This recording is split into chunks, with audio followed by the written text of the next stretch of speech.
Hello students of class 9, welcome to our online class, and in this class we are going to discuss about some another types of simple epithelium tissue. Simple epithelium tissue के हम लोग कुछ another types को discuss करेंगे. In previous class we already have to discuss about the squamous epithelium and cuboidal epithelium, and in this class we are going to discuss about the columnar epithelium. हम लोग columnar epithelium के बारे में discuss करने वाले हैं. कहता है कि this columnar epithelium consist of tall cylindrical and pillar like cells, यानी कि ये जो कॉलमनर एपिथेलियम है इसके जो सेल्स होते हैं that is tall cylindrical look like this. Here is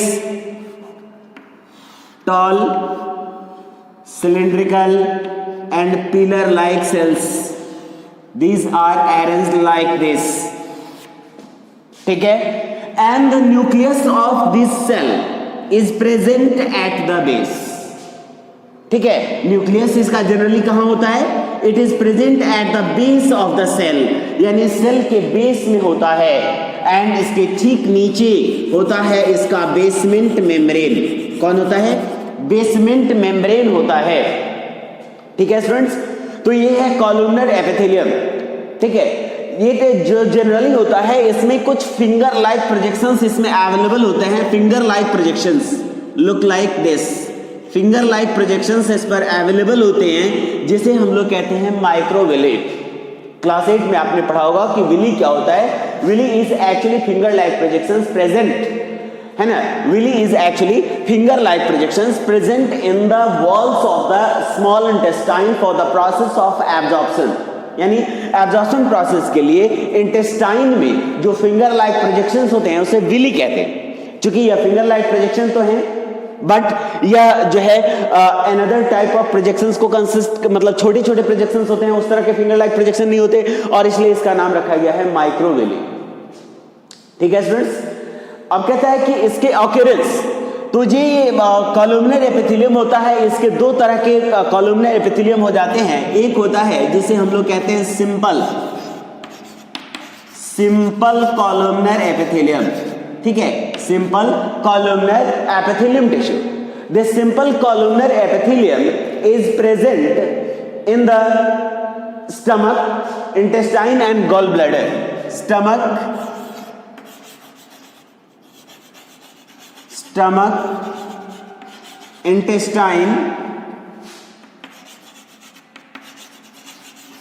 intestine and gallbladder.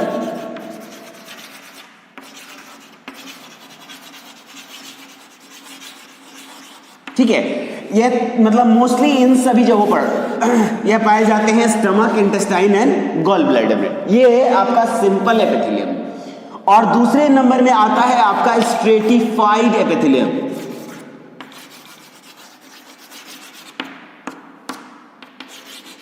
Stratified epithelium. अब ये स्ट्रेटिफाइड एपिथेलियम हमारे बॉडी के किस पार्ट में अवेलेबल होगा? तो this stratified epithelium tissue is generally present in the gastric glands, intestinal glands and oviducts. यानी कि जो स्ट्रेटिफाइड एपिथेलियम होंगे that is mostly present in glands. ठीक है. कहां पर प्रेजेंट होंगे? ग्लैंड्स में प्रेजेंट होते हैं.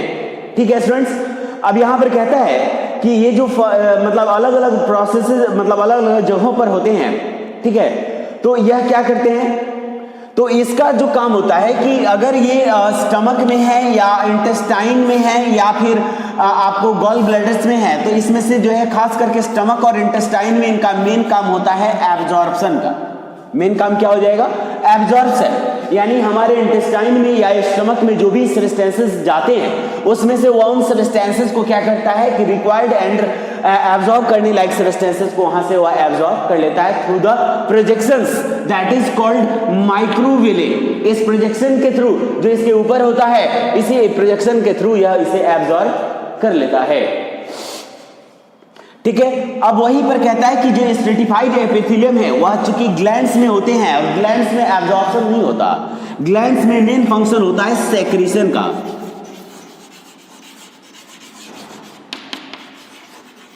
ठीक है, क्या होता है, सेक्रीशन का वर्क होता है। यानी it secrete something that is required for the proper metabolic processes in our body, यानी हमारे बॉडी में प्रॉपर मेटाबॉलिक प्रोसेस के लिए, ठीक है, प्रॉपर मेटाबॉलिक प्रोसेस, मेटाबॉलिक का मतलब होता है कि all the chemical reactions that takes place in our body, यानी हमारे बॉडी में जो भी केमिकल रिएक्शंस होते हैं these are called metabolic process. हमारा बॉडी ही केमिकल का बना हुआ है और without chemical process, without chemical reactions हमारे बॉडी का सर्वाइवल पॉसिबल नहीं है। Respiration that is chemical reaction, digestion chemical reaction, ठीक है ना, एक्सक्रिएशन और रिमूवल और formation of different types of hormones, enzymes in our body is also a type of chemical reaction. तो जो भी केमिकल रिएक्शन होता है उसमें वह पार्टिसिपेट करेंगे कुछ glands, specific type of glands होते हैं और ये ग्लैंड्स जो हैं वह अपना सब्सटेंस को सेक्रेट करके और मेटाबॉलिज्म में हेल्प करते हैं। ठीक है स्टूडेंट्स, अब हम लोगों ने देखा कि इसका फंक्शन हो गया कि एब्जॉर्प्शन एंड सेक्रीशन, और दूसरा हो गया कि it provide protection to the underlying tissues. तो protection is the common feature, protection is the common feature of the epithelium tissue. आपने पहले ही पढ़ा है कि एपिथेलियम टिश्यू का मेन काम प्रोटेक्शन ही है और इसी प्रोटेक्शन के लिए उसे डिफरेंट ऑर्गन्स में प्लेस किया गया होता है। ठीक है, अब आते हैं हम लोग आगे कि प्रोटेक्शन के बाद क्या कहता है कि as component most of glands like take part in secretion, मतलब हमने पहले ही देख लिया कि अगर ग्लैंड्स में है तो सेक्रेशन प्रोसेस को परफॉर्म करेंगे। ये तो हो गया कि इसका जो टाइप है that is depending upon the shape of the tissues, यानी टिश्यूज के शेप के आधार पर हमने देखा था जिसमें स्क्वैमस, क्यूबॉइडल और कॉलमनर्स थे। अब हम लोग जो है इसका टाइप देखेंगे only on the basis of their function, यानी फंक्शंस के आधार पर, फंक्शंस के आधार पर इसके जो कुछ टाइप हैं। ठीक है, इसमें पहला है आपका सिलिएटेड एपिथेलियम।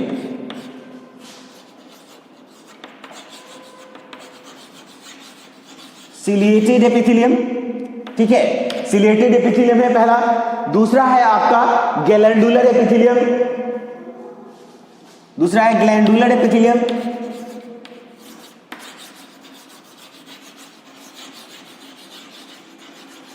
Glandular epithelium. तीसरे नंबर में आता है आपका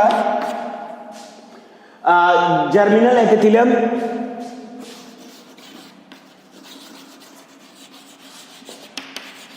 जर्मिनल एपिथेलियम। और फोर्थ नंबर इसका होता है सेंसरी एपिथेलियम। सेंसरी एपिथेलियम, ठीक है। इसमें सबसे पहले हम लोग आएंगे ciliated epithelium. Ciliated epithelium, it means that the cells that bears the hair like projections on its free surface, that is called ciliated epithelium. यानी ऐसे सेल्स जो कि अपने फ्री सरफेस पर, फ्री जो सरफेस होता है, इस फ्री सरफेस पर सीलिया बियर्स करते हैं, हेयर लाइक प्रोजेक्शंस बियर करते हैं, और इस तरह के एपिथेलियम को हम लोग कहते हैं सिलिएटेड एपिथेलियम। ठीक है, the cilia is just hair-like but not hair because it is a type of cytoplasmic projection। यह एक तरह का साइटोप्लाज्मिक प्रोजेक्शन है, इसलिए वह हेयर न होकर हेयर लाइक प्रोजेक्शन होता है। ठीक है, अब कहता है कि सिलिएटेड एपिथेलियम जो है वह दो तरह के होते हैं, एक क्यूबॉइडल सिलिएटेड एपिथेलियम और दूसरा जो होता है वह होता है आपका कॉलमनर एपिथेलियम। ठीक है, दूसरा कौन हो जाएगा? columnar silated epithelium. Look, this is called cuboidal,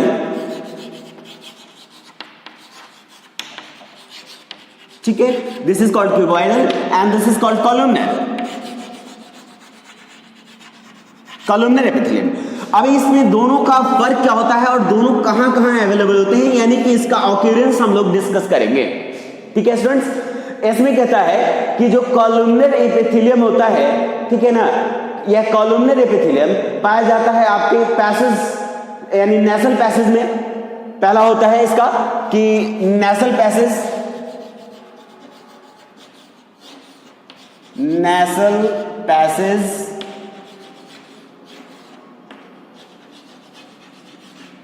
ठीक है, पहला हो गया इसका नेसल पैसेज। नेसल पैसेज का मतलब होता है ये सिस्टम, ठीक है ना, यहां नोज के अंदर जो ये पैसेज होता है, जो ये मतलब होल होता है, इसी होल को हम लोग कहते हैं नेसल पैसेज।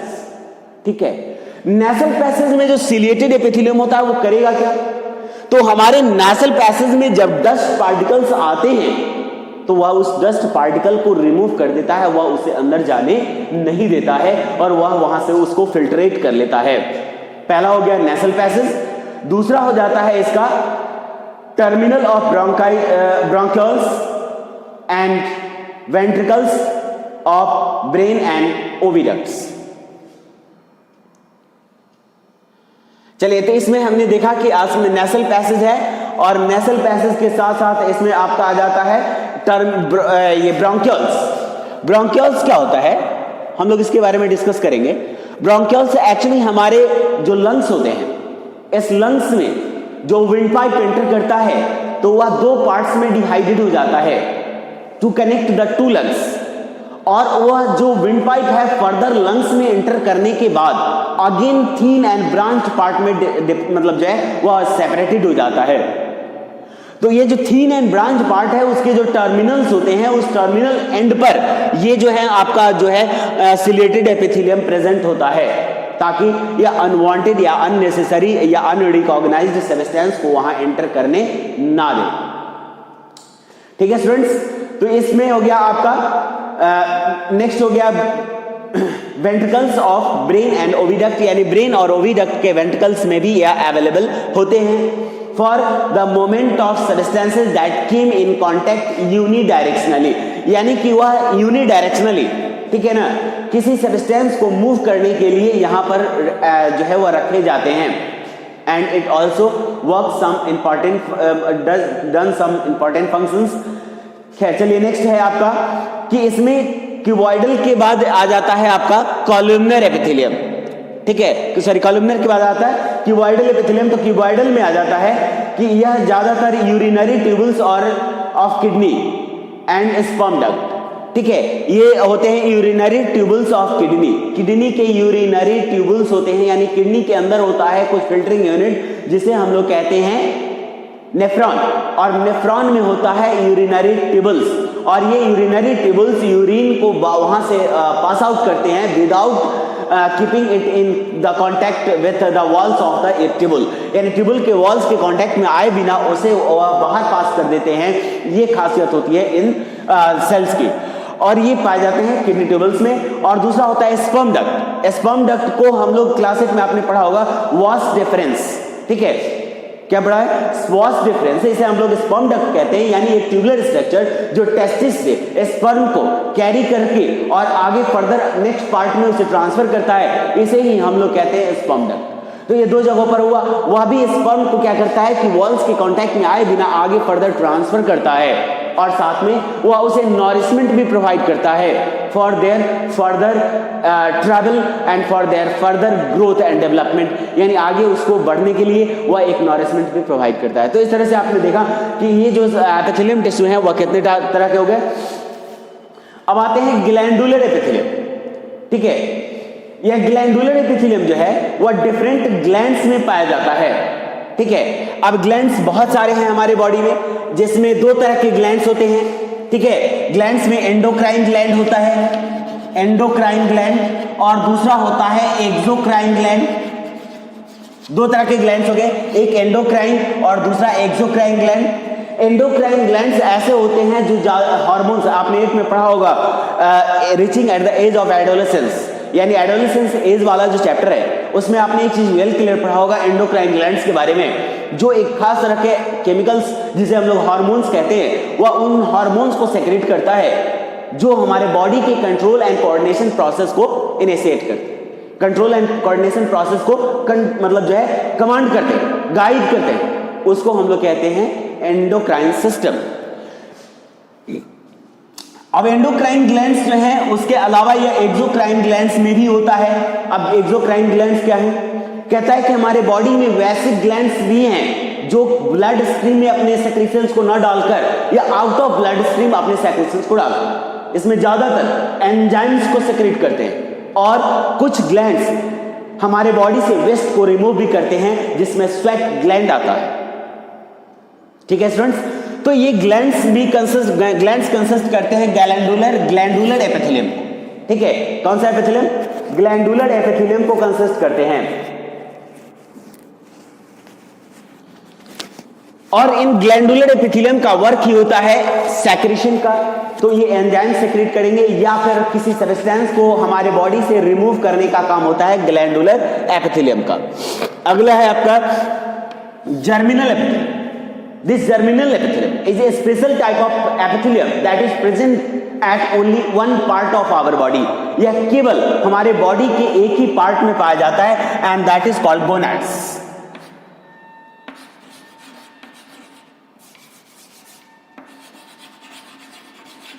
गोनाड्स यानी हमारे बॉडी के रिप्रोडक्टिव पार्ट में पाया जाता है। मेल्स में यह होता है टेस्टिस में होता है और फीमेल्स में होता है या ओवरीज में, ठीक है। यह जर्मिनल एपिथेलियम स्पेशल टाइप का एपिथेलियम है जो केवल रिप्रोडक्टिव पार्ट में ही और रिप्रोडक्टिव पार्ट के कुछ खास हिस्सों में ही पाया जाता है, जिसमें मेल्स में या टेस्टिस में होगा और फीमेल्स में ओवरीज में होगा।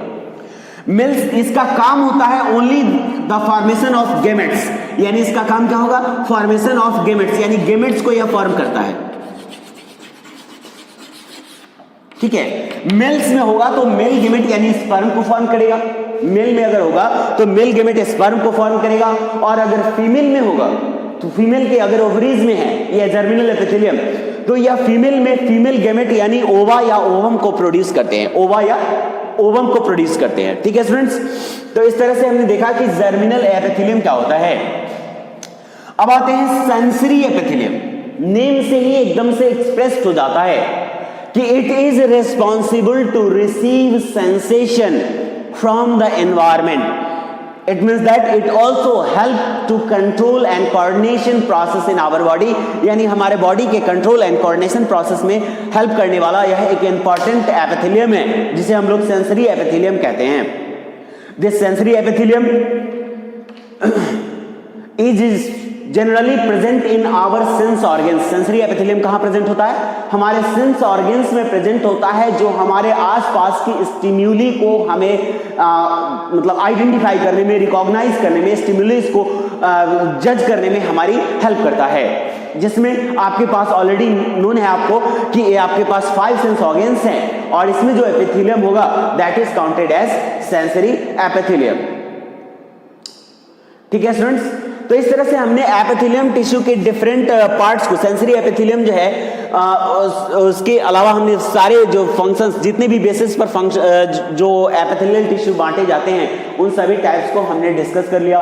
हमने यह भी देख लिया कि वो कहाँ पे प्रेजेंट होते हैं और उनका फंक्शन क्या होता है। डिफरेंट प्लेस पर डिफरेंट स्ट्रक्चर्स के अकॉर्डिंग इसके फंक्शंस भी डिफरेंशिएटेड हो जाते हैं। नेक्स्ट क्लास में हम लोग स्टार्ट करेंगे अपना मस्कुलर टिश्यू, और मस्कुलर टिश्यू के हम लोग डिफरेंट स्ट्रक्चर, फंक्शन और अपने डिफरेंट प्रोसेसेस को स्टडी करेंगे, ठीक है स्टूडेंट्स। Okay, thank you.